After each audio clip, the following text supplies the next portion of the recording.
Hi, my name is Amanda Feifer.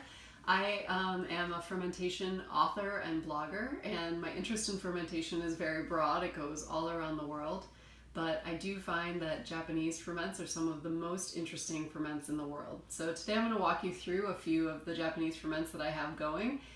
This doesn't cover every Japanese ferment I've ever made, but these are a few that I have happening right now, and I'd be happy to talk a little bit about other ones that I really love making. So here we have my very delightful nukadoko. This is my nuka bed, my rice bran bed. One of the things that I most admire about tsukemono versus pickling traditions in other cultures is that they're so varied.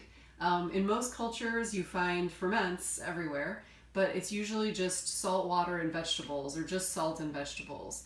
In the Japanese tradition, you have such a wide variety of amazing options to look at. And one of the most fascinating to me, especially earlier in my fermentation trials, was nukadoko. So what I have here is my nuka bed. I can show you inside. You can see that there's a nice rice bran bed there. And I'm going to dig out a few veggies. My hands are very clean. So let's see what we have in here. Well, this is a little bit of ginger. I actually use this as seasoning, so I'll keep that in there for now. And these are short ferment pickles. So here's a delightful carrot. As you can see, this is a morning pickle style pickle, so it hasn't been fermented for very long in my bed here. And nothing like that flavor. Is extremely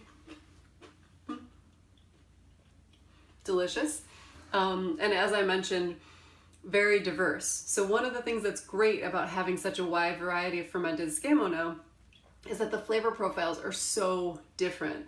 A nuka pickle tastes absolutely nothing like a pickle made with miso. And you can do so many different kinds of vegetables, and you can cater the kind of vegetable that you're using to the kind of medium that you're pickling it in, and I love that.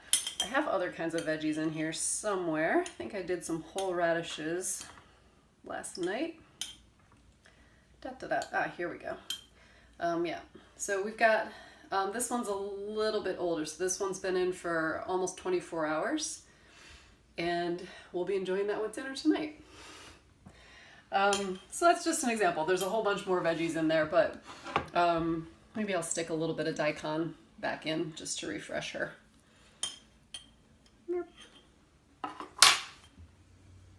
There we go.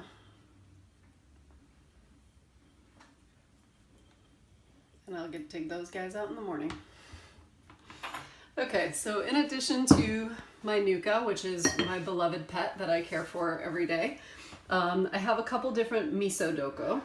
So these miso beds are different for a few reasons. This one's quite old. This is a 3-month-old miso bed that I made with some homemade miso. I made the koji for this from barley, and I made the miso with garbanzo beans, which I know is not traditional, but it's something that I like to do from time to time. And this was a 4-year miso. So 3 months ago it was 4 years old, and that's when I made it into a miso bed, and I'll dig some fun stuff out of there in a second. This guy's getting ready to retire. It's getting a little bit wet, and the flavors are not quite as rich as they once were. But this is a nice fresh nuka bed made with brown rice, miso. This is a fresh miso bed made with brown rice miso, and this is organic miso that I did not make myself.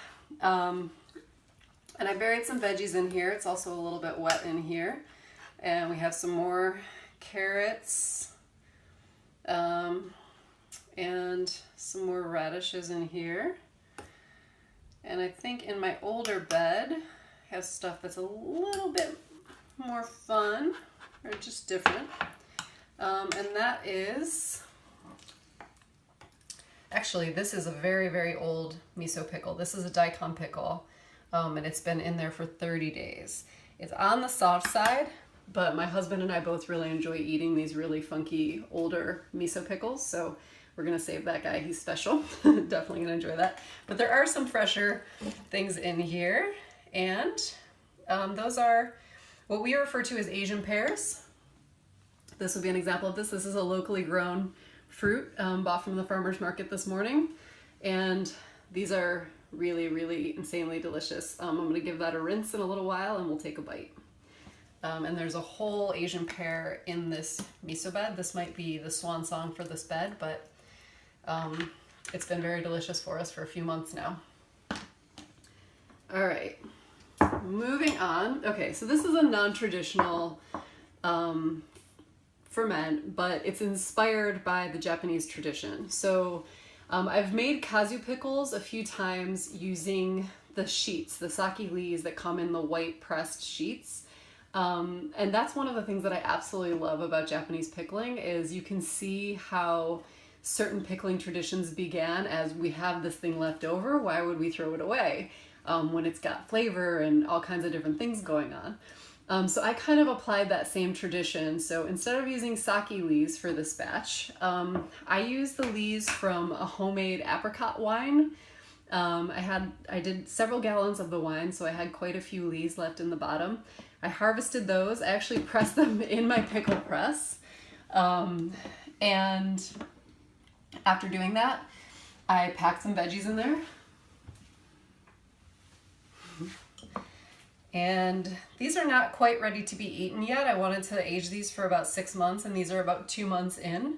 So I'm just gonna bury that guy back in there. I'm actually gonna also add what I have in my pickle press right now, which is a little bit of salted celery root. So I'm gonna stick a few of these guys in there. And once we're done filming, I'll label it so that I know what date I put these in the bed. And I'm sure these are gonna be very delicious when they're done in 6 months.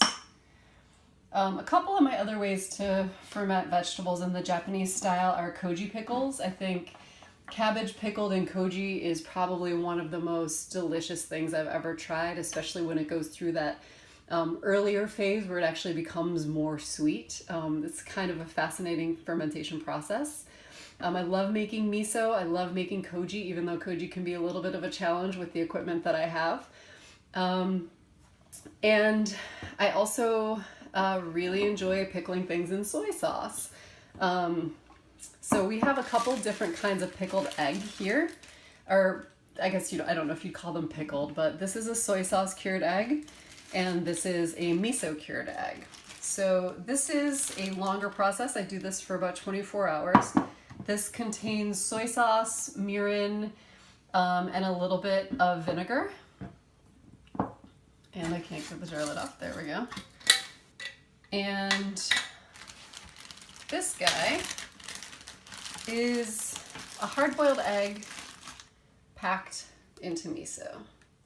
So if we pull the miso off, we have this beautiful cured hard-boiled egg underneath. So lovely. And really tasty. So all of these things we're gonna eat tonight with whatever grain we happen to be cooking. And then this is the soy sauce egg. So I do this at a softer boil. So this is a medium boiled egg versus a hard boiled egg. And of course the flavors of miso and soy sauce are quite different. This is shoyu, not tamari. And there you have it. These are a few of my favorite tsukemono and other kinds of preserved Japanese fermented foods. Thanks so much.